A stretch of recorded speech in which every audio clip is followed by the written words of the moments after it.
Dia atau Dia bab 85. Kesedihan Paijo. Jo, jangan bercanda, seru ibunya tidak suka. Akulah yang bermasalah, bukan Siti. Akulah yang menggugat Siti.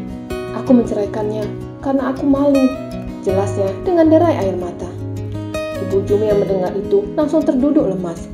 Dia telah memfitnah Siti, ternyata anaknya yang bermasalah. Aku tidak bisa bersama dengan Siti lagi, Bu. Aku mencintainya, tapi aku tidak bisa membahagiakannya. Aku pria tak berguna. Paijo memukul kepalanya dengan tangannya. Tenang Jo, Ibu Jumi menahan tangan anaknya agar tidak memukuli kepalanya. Paijo menangis terseduh-seduh. Rasanya dadanya sangat sesak mendengar Siti hamil. Siti mengandung anak orang lain, bukan anak mereka. Siti, teriaknya bagaikan orang gila. Yayu menuruni anak tangga menuju dapur. Dia sangat lapar. Karena dari suaminya berangkat sampai jam 10 pagi, tidak ada yang mengantarkan makanan ke atas. Di dapur semua terlihat sibuk. Tidak ada satu orang pun yang duduk santai. Masing-masing koki sibuk dengan bagian menu yang sudah disusun Chef Robi.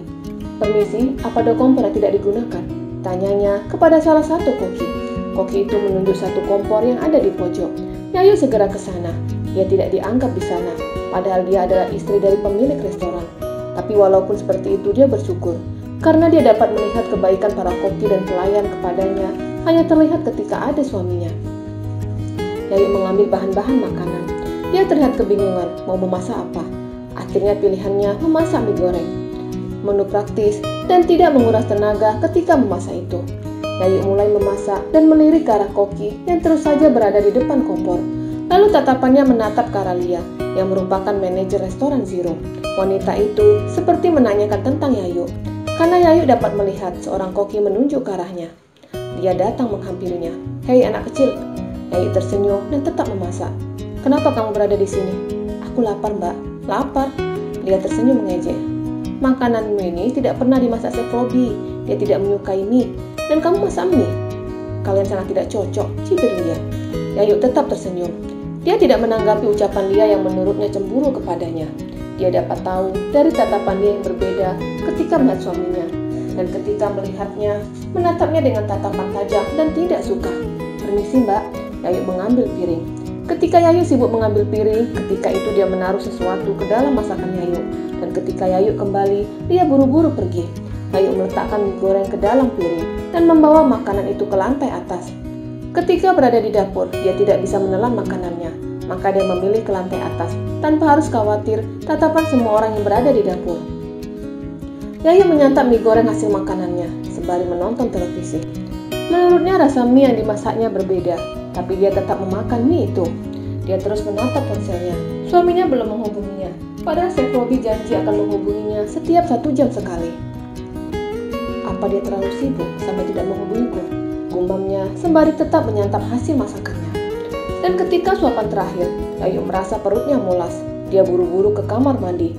Setelah 10 menit, Yayu keluar dari kamar mandi. Baru 2 menit duduk, perutnya kembali mulas. Dia kembali ke kamar mandi terus seperti itu. Sampai-sampai panggilan dari suaminya tak didengarnya. Ada apa? Tanya Ibu Andin. Yayu tidak menjawab panggilanku. Mungkin dia tidur, sudah fokus dengan kerjaanmu. Tidak akan terjadi apa-apa dengan Yayu, ujar Ibu Andin menenangkan anaknya. Bobby sampai di apartemen. Siti, panggilnya, lalu meletakkan belanjaan di atas meja. Siti, panggil Bobby lagi. Karena tidak ada sahutan, Bobby segera mencari istrinya ke dapur, ruang keluarga dan di kamar. Tapi di kamar, Siti tidak terlihat, dan dia dapat mendengar suara Siti yang sedang muntah. Bobby buru-buru membuka pintu kamar mandi. Dia melihat istrinya sampai jongkok untuk mengeluarkan sesuatu dari dalam tenggorokannya. Kenapa? Tanya Bobby sembari menyerahkan tisu ke istrinya. Aku muntah, semua karena kamu, gerutu Siti, lalu mengelap mulutnya dengan tisu. Siti berlalu keluar dari kamar mandi dan memilih berbaring di tempat tidur. Kenapa denganku? Bobby bingung. Kamu mendoakanku mabuk berat. Sekarang aku benar-benar mabuk, gerutu Siti. Bukannya itu bagus? Aku senang melihat memual, sahut Bobby, lalu memijat kaki istrinya. Ah Bobby, kepalaku rasanya sangat berat. Untuk duduk saja rasanya pusing. Bahkan minum air putih membuatku mual, gerutunya. Maaf sayang, Bobby mengecup pucuk kepala istrinya. Lalu muncul ide untuk menghubungi mertuanya. Apa kamu sudah menghubungi ibu? Belum, aku masih mual, nanti saja, sahut Siti sembari tetap berbaring. Bobby segera menghubungi nomor ponsel Bayu. Iya mas, ibu ada? Ada. Bayu menyerahkan ponselnya kepada ibunya. Iya Bobby, ada apa? Apa Siti baik-baik saja? Siti hamil Bu. Apa? Siti hamil? Alhamdulillah ya Allah, Engkau kabulkan doa-doaku, ujar Ibu Lulu senang. Tapi Siti sekarang muntah. Apa itu tidak masalah? Tanyanya khawatir. Tidak apa-apa, itu normal.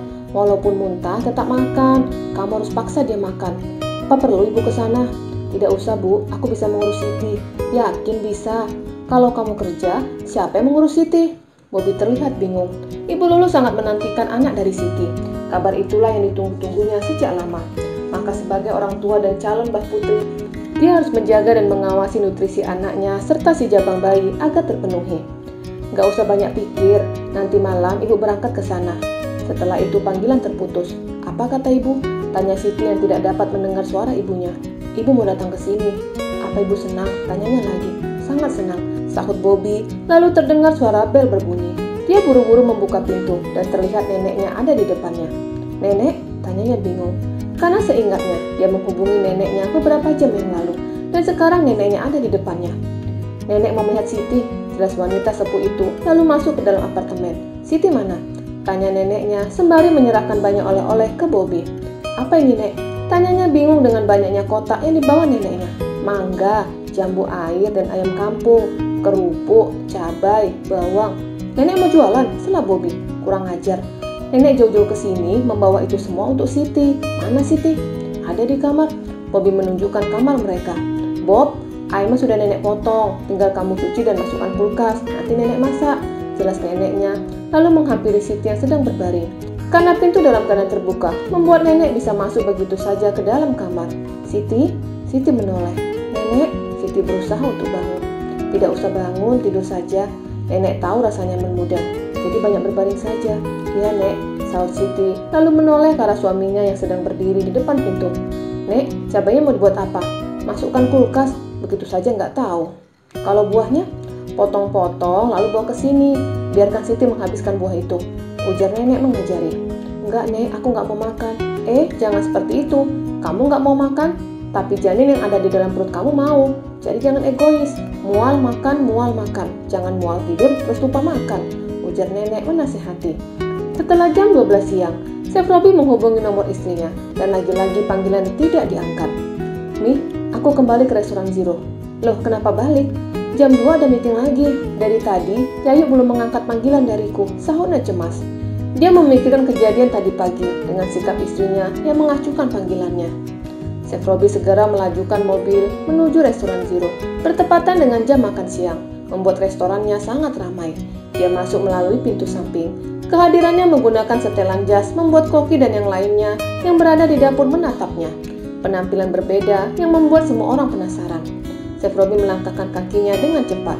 Dia menaiki anak tangga 2 sekaligus. Yayu, panggilnya, yang kala itu telah berada di lantai atas. Dia mencari keberadaan istrinya di setiap ruangan, lalu menemukan istrinya sedang meringkuk di atas kasur dengan memegang perut, bersambung.